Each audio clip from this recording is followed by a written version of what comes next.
Merci beaucoup de m'avoir demandé de vous présenter une introduction sur les offensives contre les libertés académiques, un état des lieux assez bref, dont certains aspects seront développés par mes collègues. Je m'appuie sur des données que j'ai réunies qui précèdent le 7 octobre 2023, puisqu'une séance entière est consacrée à la question de la Palestine. J'y ferai allusion, bien entendu. Évidemment, les offensives contre les libertés académiques n'ont pas commencé. Vous m'entendez? Plus proche? D'accord. N'ont pas commencé avant-hier, mais déjà, il y a plus d'une décennie dans l'Est de l'Europe, dans la Hongrie de Orban, qui a expulsé une université entière, la Central European University, et c'est avant ces événements que le vice-recteur de cette université m'avait invité à le rejoindre pour fonder le Global Observatory on Academic Freedom. Et c'est à ce moment-là que mon attention a été attirée sur des signes avant-coureurs en France et en Grande-Bretagne, puisque ce sont deux domaines que je connais très bien. Et je vais vous parler principalement de la France, mais avec quelques autres exemples britanniques, sur voce, pour commencer, des offensives qui se formulaient et qui se sont accentuées, qui se sont accélérées. Alors, il y a des sources multiples d'ingérence possible dans les universités et parmi les chercheurs, d'ingérence extérieure. Cependant, je me suis concentrée sur le rapport de force avec le pouvoir politique, qui effectivement a une force de frappe incomparable, surtout en France et en Grande-Bretagne. Aux États-Unis, la force de frappe économique est majeure, mais chez nous, un peu moins. Donc, et c'était la source principale de ces offensives, le gouvernement et les instances politiques, avec malheureusement des alliés parmi les universitaires et les chercheurs. Mon analyse s'appuie sur trois grandes lignes de force, trois grands axes, qui dessinent le contexte de ces offensives qui ne sont pas nées de la génération spontanée. Tout d'abord, sans ordre hiérarchique en fait, le conflit civilisationnel qui a été construit entre l'islam et les valeurs occidentales. En France, prédominante, puisque l'islam occupe le devant de la scène, avec une criminalisation des populations musulmanes, par des lois, par des politiques, par des discours. Le deuxième grand axe, c'est celui de la crise du néolibéralisme, non seulement une crise économique, mais une crise de son hégémonie idéologique, qui est remise en question en France par des manifestations massives dès 2016 contre la réforme du Code du travail, puis les Gilets jaunes, puis la réforme des retraites, et encore aujourd'hui, avant-hier, etc. Donc une remise en question significative contre les politiques gouvernementales néolibérales, contre ce discours. À cela s'ajoutent aussi des manifestations contre le racisme, la misogynie, des manifestations antiracistes et contre l'islamophobie. Le troisième grand axe est celui des tendances autoritaristes pour imposer ce modèle qui est remis en question, mais des tendances autoritaristes gouvernementales qui rejoignent l'extrême droite dans ses discours, dans les mesures qui sont proposées et dans son idéologie. D'ailleurs, une extrême droite qui pénètre tout le spectre politique, y compris certains secteurs de la gauche. La réponse gouvernementale est claire à toutes ces manifestations, c'est la répression. Sous la forme de loi sur la sécurité globale, loi confortant le respect des principes de la République, etc. Et, alors il faut le noter, la réinterprétation, l'étendue de lois antérieures, comme celle de 2014 pour renforcer la lutte contre le terrorisme, qui a été maintenant utilisée comme outil de répression majeure contre toute protestation de solidarité envers la Palestine, mais aussi dans l'université contre les chercheurs, mais ça sera développé amplement dans la dernière séance du Congrès. Alors, il s'agit d'une guerre culturelle, il faut bien le noter, il s'agit d'une guerre culturelle menée par les pouvoirs politiques et l'extrême droite, qui se rejoignent. C'est ici que mon collègue pourra élaborer la question du néolibéralisme et de l'extrême droite. Comment cela se manifeste-t-il dans l'université? Alors, j'ai classé les offensives en deux grandes catégories. ce que j'ai appelé la police des ressources, en premier lieu, et puis la police des idées. La police des ressources se manifeste s'exprime par la mise en place d'un nouveau modèle d'université. C'est un changement de paradigme. C'est une université néolibérale calquée sur le privé, calquée sur celui de l'entreprise, et qui se caractérise par le recul du financement public, d'une part, et d'autre part par la compétition de tous contre tous. Et enfin, la rentabilité, ce qu'on a appelé la rentabilité. Et avec une nouvelle vérité qui s'impose, qui n'est plus la vérité scientifique, mais la vérité validée par le marché. Alors, sur le plan du financement, recul remarquable, 1,5 milliard en 2020, 1 milliard et quelques en 2024, 1,5 milliard en 2025, avec la compétitivité, la compétition de tous contre tous qui avait été introduite par l'ANR déjà sous le mandat de Hollande, mais qui a été institutionnalisée, accrue. Et puis enfin, pour couronner le tout, la loi sur la programmation de la recherche. Celle-là est emblématique de la compétition.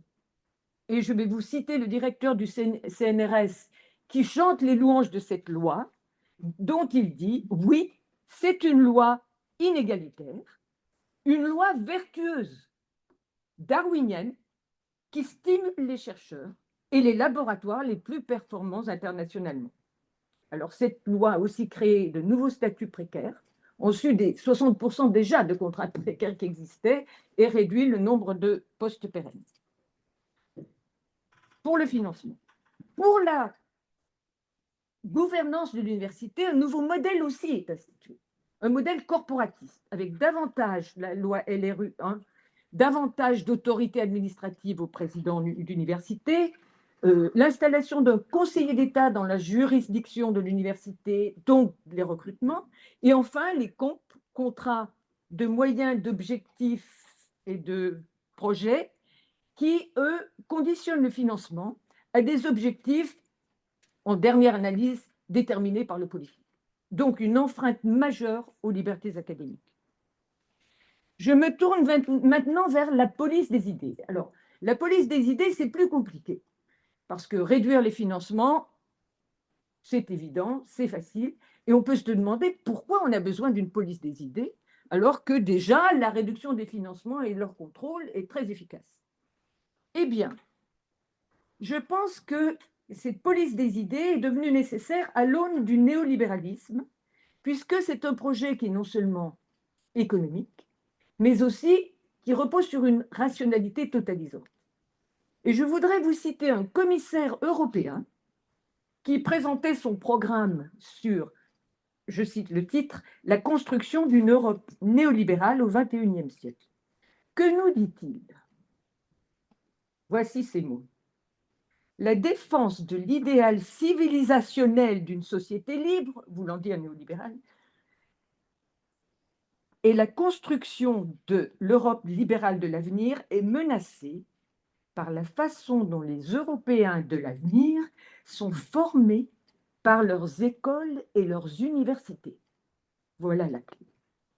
Il nous dit aussi, le rôle des enseignants doit être de promouvoir dans leur travail les valeurs sur lesquelles cette société libre est construite. Nous y sommes.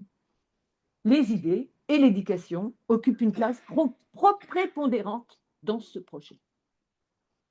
Et de surcroît, nous sommes projetés dans une société post-vérité, la vérité est validée par le marché, si bien que les chercheurs qui vérifient leurs résultats scientifiquement deviennent un obstacle à ces cantinelles de fausses vérités. Alors, quelles sont les stratégies qui ont été utilisées par le pouvoir politique et ses alliés pour délégitimer, disqualifier, intimider universitaires et chercheurs? J'ai organisé cela en 4 grandes catégories, il y en a d'autres, et je vais vous les signaler. Sans ordre hiérarchique non plus. La première, c'est la construction d'un ennemi de l'intérieur. Nous avons connu cela dans l'histoire avec l'époque macartiste, mais un ennemi de l'intérieur à l'université qui réplique l'ennemi de l'intérieur dans la société et au-delà des frontières. Le terrain avait été préparé par le prétend républicain et son homologue Vigilance Université, 2016. Hein. Mais le bal a été lancé par le président Macron, automne 2020. Et le cri de ralliement de cette cabale politique aux plus hautes instances de l'État, le premier cri de ralliement a été l'accusation d'islamo-gauchisme. Président Macron, le ministre de l'Éducation Blanquer, qui par ailleurs a créé 2 think tanks pour mener la guerre culturelle, ce qu'il appelait la guerre des idées, la ministre des Universités, le ministre de l'Intérieur, Darmanin, des députés et des sénateurs. Ça fait une belle équipe. Je vous cite 2 exemples de cette offensive seulement, mais qui sont significatifs et que tout le monde connaît, mais il faut bien que je les rappelle. C'est la ministre des Universités Vidal qui demande au CNRS une enquête sur l'islamo-gauchisme à l'université qui gangrène l'université, donc implique de trancher dans le vif, c'est clair, il faut les éliminer. Et le deuxième exemple illustrant cette offensive est plus grave encore. Bon, Eric en a parlé hier, mais je vais le répéter, c'est trop important. C'est celle de Blanquer qui accuse les universitaires, certains universitaires, ainsi que la France insoumise, en les incriminant d'avoir, je cite, projeté une vision du monde sur nos sociétés qui converge avec les intérêts des islamistes. Alors, c'est suffisamment grave comme accusation, mais il n'est pas anodin qu'il l'a prononcé 15 jours après la décapitation d'un professeur d'histoire. Donc, les accuser de rejoindre ces objectifs les conduit tout droit à la prison, à mon sens. Alors, l'islamo-gauchisme a été rejoint par d'autres accusations. Wokisme, attaque contre les études décoloniales, contre les études de genre, le néo-féminisme et même la méthodologie de l'intersectionnalité qui ont été amplement débattues, attaquées à un colloque par des essayistes, des universitaires, dont beaucoup étaient à la retraite, il faut le remarquer, un colloque organisé à la Sorbonne grâce au financement de M. Blanquer, comme par hasard. Ça se réplique dans la société, hein, avec les attaques contre les populations musulmanes, contre les racisés qui continuent. Alors, je vais faire un tout petit pas de côté pour vous parler de l'ennemi de l'intérieur en Grande-Bretagne et vous verrez qu'il a un sens pour la France. Alors, en Grande-Bretagne, l'ennemi de l'intérieur qui a été défini est celui de l'antisémite, bien avant le 7 octobre 2020-2021. Et la Grande-Bretagne avait adopté l'International Holocaust Remembrance Alliance, la définition qui fait un amalgame entre antisionisme et antisémitisme à peu près, et l'a imposé à 120 universités pour qu'elles l'introduisent dans leur règlement. Quelles en ont été les conséquences? C'est devenu un outil entre les mains des Union of Jewish Students, association d'étudiants juifs, qui s'en sont saisis pour attaquer leurs enseignants à plusieurs reprises, en plusieurs endroits en Grande-Bretagne. Je vous en cite, encore une fois, seulement 2 cas. Le premier à l'université de Bristol, où un universitaire a été licencié sur dénonciation de Union of Jewish Students. Puis à Warwick, mon université, donc que je connais de l'intérieur, où plusieurs universitaires ont été soumis à une enquête sur 9 mois en attente d'une action disciplinaire. Tous ont été exonérés, blanchis complètement de toute trace d'antisémitisme. Mais le collègue de Bristol n'a pas été réinstauré dans son poste. Et vous imaginez tous les autres intimidés dans leur recherche. Cette épée de Damoclès qui leur est suspendue au-dessus de la tête. Alors, j'en parle parce qu'elle préfigure ce qui se passe en France maintenant, ou plus grave encore qu'un règlement. Il s'agit d'une loi sur l'antisémitisme à l'université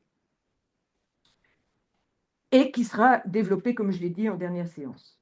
Le Sénat s'était même enhardi pour proposer que la juridiction des sanctions soit transférée au recteur d'académie, c'est-à-dire mettre l'université complètement sous tutelle du politique. Donc, un changement de paradigme. Bon, le tollé général a fait que ça ne s'est pas produit, mais c'est un ballon d'essai qui a été lancé. Alors, ce que je voudrais souligner, c'est que, bien qu'elles aient l'air différentes, ces accusations islamo-gauchisme et antisémitisme, bon, je vais aller plus vite, bien qu'elles aient l'air différentes, elles se rejoignent. Ce sont deux faces de la même médaille, c'est-à-dire ce conflit civilisationnel. Et les événements et l'adhésion de tous les pays occidentaux, ou presque, à Israël en est un exemple flagrant. Donc, je vais résumer les autres catégories d'offensives. La deuxième, c'est placer les valeurs qui seraient supérieures à la science, des valeurs morales.